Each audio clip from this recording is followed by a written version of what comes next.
Alright guys, so usually about 2 times a week, Caden will go to my parents' house for a couple hours, and it kind of gives me and Kelly time to do things that we wouldn't normally be able to do. I get this over with as soon as possible. I'm super stoked on it, so I just want to see how everything fits, see how far I can get tonight. Basically my goal is to remove the old exhaust manifold, the old exhaust, assemble the turbo and manifold and wastegate. Just gonna mock everything up and see if there's any fitment issues, or I'll have to further adjust before moving forward. I don't want to waste too much time talking because I don't really have a lot of time, so let's get to it.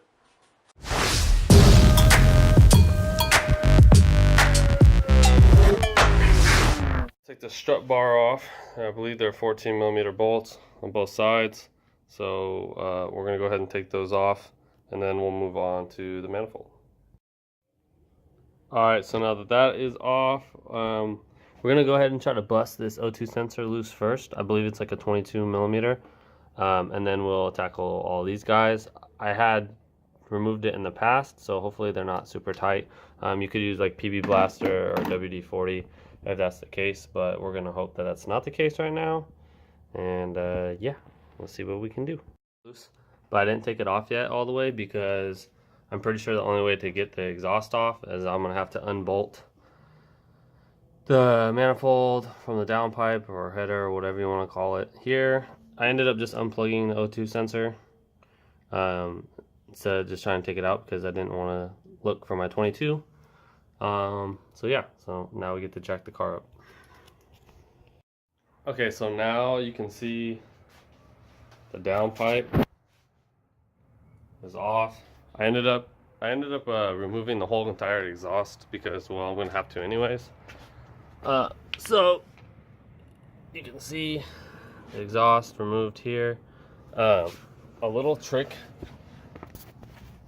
that I like to do when removing stuff that makes life a lot easier when you're putting it back is I'll put all the bolts that I use to remove. Where you are, you can see that guy right there. So those are all the bolts for this exhaust portion. I put them back so I'm not looking for them later or lose them or don't remember where they go.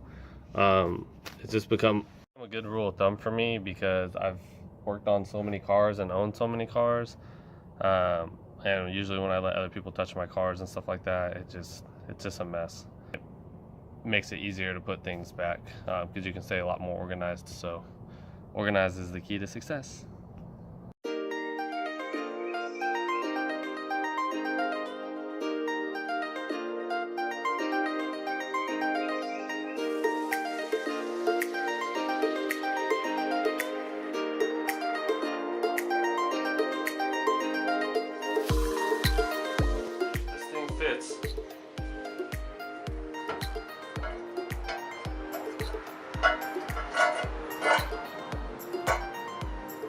Wow, it actually does.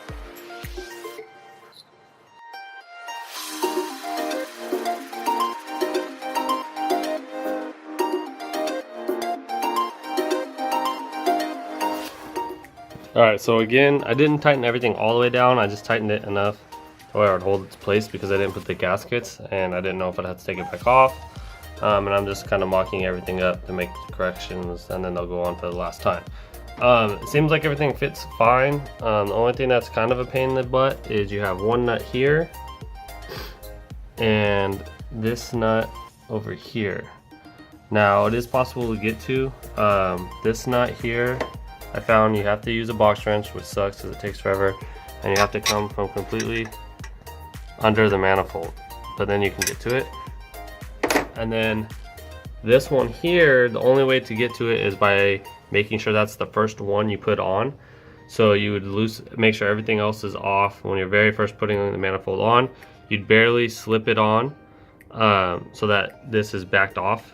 Then you could slide the nut on, start to tighten it, and then slide everything on. And then after that, the rest of it goes on pretty smoothly.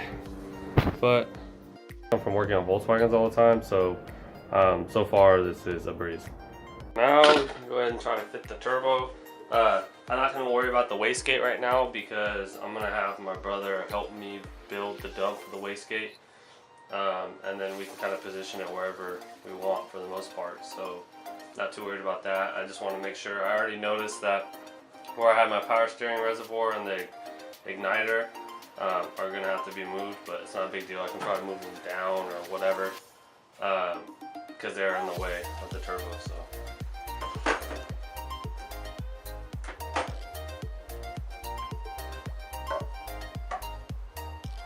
So now I'm probably, I want to say, a good hour in maybe with removing the exhaust and everything. I just wanted to show you guys fucking flies, dude. This time of year my house gets surrounded with flies and it's ridiculous. Oh, I thought I had it. So far it doesn't seem too bad. They might have shorted me a little bit on hardware. I have to look around the boxes a little bit more to see, but that's not a big deal. I mean, I can always go to Home Depot and match it up. But let me show you guys what I have so far. So there's the turbo into the manifold. Went on pretty straightforward. Little things that I noticed for my personal car. Obviously everyone's car is going to be a little different. One, I definitely am going to have to build that plate, which I already knew, to cover this because that's going to be extremely hot. Two, I did before I have my power steering reservoir, like located here, and obviously that's not going to work when I run a coupler and stuff, so that's going to have to be relocated, which isn't a big deal. I'll probably run it down here somewhere, and then same with the igniter too. It was also sitting right here, so I'll have to move that. But the turbo looks good in there. So now I'm gonna go ahead and rip apart the intake system and this front bumper, and we'll see where we stand.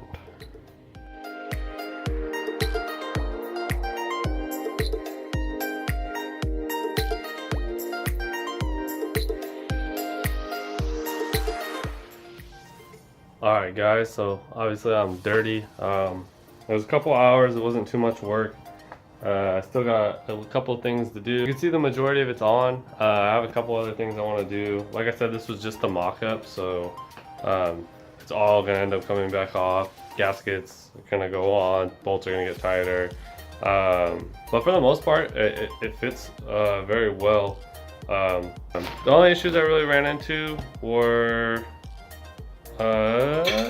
they didn't give you any hardware to really mount the front mount, so I'm just gonna have to use like some plumber's tape, you know, like the little metal strap stuff, to mount that, and a short hardware on a couple things, which isn't really that big of a deal. It's a couple nuts and bolts,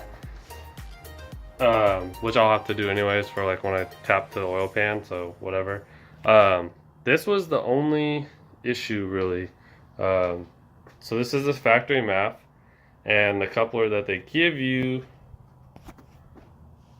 is a 3-inch coupler, is the last coupler, and if you can't tell, that's not really 3 inches. So I don't know if that was just a mess up on their part or what the case is on that. So I have to figure that out. I could probably just run a reducer coupler. I might even have one laying around here from my brother's turbo kit. But yeah, I'm pretty happy. It was only a couple hours worth of work, and everything seemed to go together pretty well. So it shouldn't be much of an issue taking it off, getting everything situated, and putting it back. The only real things that I have to do before I can really drive it and everything, so obviously I got to hook up my wideband and stuff. You can see I initially had this plugged before. There's supposed to be a hose that runs here, so I might just get the hose now. Or just buy another plug. I don't know. I might as well just do the hose since I have to go get hardware anyways. I gotta figure out what the heck I'm gonna do with this wiring mess.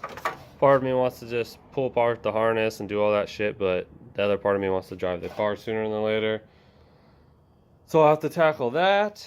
Mount the intercooler for real, not just this mock-up with zip ties. I just did that to make sure that it's still clear the bumper and everything, which it does. I mean, it's in a little cockeyed, but it clears the bumper, so a gravy there. Then I have to run the oil feed and the oil drain, the blow-off valve, the vacuum line for that. put in the gaskets, and that's pretty much it. I mean, I'll give you guys a overall. I know my engine bay is like super dirty. I'll probably clean it up as much as I can. Part of me wanted to pull the motor when I did this and paint the bay and do all that kind of stuff, but because I don't know how well it's going to run and everything, I figure I might as well do this first, and then if everything goes well, then maybe I'll pull it, or if it goes catastrophic, then I'll definitely pull it and then I'll paint the bay. I just, I'm more about driving it at this point than being showy. I kind of wanted to get your guys' opinions on my gauge situation. So I'm definitely going to be running at least 2 gauges. I need a wideband, obviously. Before I even start the car, I will have a wideband hooked up. And then a boost gauge. I'd like to do oil pressure and all that too down the road, but I'm more worried about my AFRs than anything right now. But I kind of wanted your guys' opinions. I was originally going to do something like with this bezel here to mount gauges. I'm gonna replace this deck anyways. I'm gonna put the tweeters in, and I kind of want to clean up the interior a little bit. I had plans before to flock this dash, but I don't know if it's worth it because the previous owner had 2 gauge holes right here that are covered up, kind of like the old school JDM look. And so now I'm contemplating if I should flock my dash and then run my 2 gauges there. Kind of wanted your guys' opinions on that. If you think it's kind of played out or old or inconvenient. I don't imagine it being too inconvenient, even especially if I put like a little angle to them so that they're pointed towards me. But I figure if it would look decent, then I can just save this whole dash, because we all know how expensive S13 dashes are. I really feel like paying $200 for a fucking dash. But yeah, so that's the plan. So let me know in the comments if you guys think that's kind of a cool idea, if you think it's gay. Either way, it's going to be my decision. But I just kind of wanted some people's feels on it. Maybe if you had your gauges mounted like that and you don't like it that way, maybe some reasons why, if it's too far out of the way or whatever. And yeah, that's pretty much all I got for you guys right now. Tomorrow I'll be working quite a bit, so I probably won't have time to work on the 240. This weekend though, for sure I will. My brother's gonna come over and help me. We're gonna probably tackle that wastegate and the oil pan while I have them, and who knows, if I get enough time, I might stop by Affinity Performance and go pick up my wideband, and maybe we'll get it started this weekend. So like, comment, subscribe. Until next time, guys.